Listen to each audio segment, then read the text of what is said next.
Hi Naya, my name is Alita. Sorry, I have super bad allergies, so I might sound a little groggy. Forgive me on that.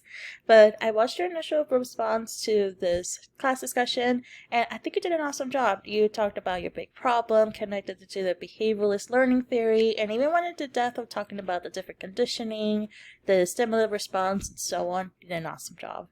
So, talking about your big problem, I think you chose a very awesome statement that you wanted to go ahead and focus for the remainder of the course. For me, I am talking about social inclusion, so seeing that you're talking about children with disabilities and how that connects to their social environment, I think it's awesome.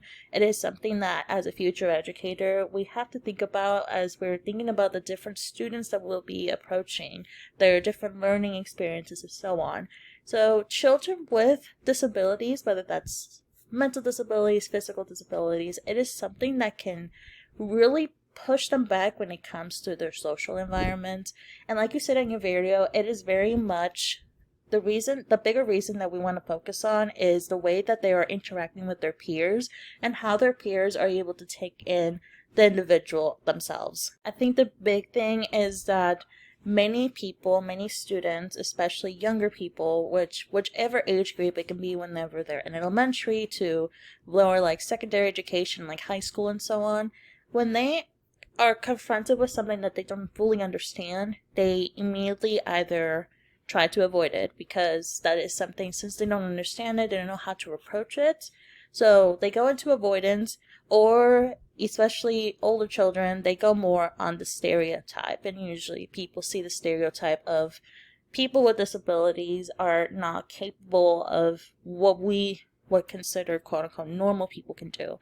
Which it's such a negative way to look at someone like that. It is something that has been following us and continues to be an issue, even when we look at the different kind of educational acts like No Child Left Behind or anything like that. You start to see that these students and these individual students, they start not becoming a part of our social environment, about our school environment.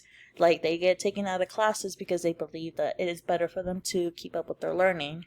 When even with that, you start to see, because they're getting pulled from these classes, they start to lose that touch with their peers. They start to fall behind on being able to make friends, and it's really difficult.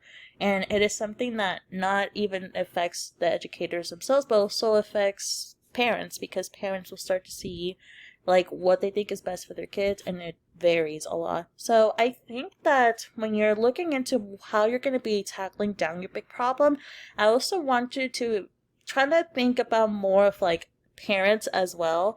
Like, I think you're doing a great job looking at immediate peers, because peers are the number one social network that these kids are going to be looking at. You talked about the microsystem, and that definitely involves their peers for sure.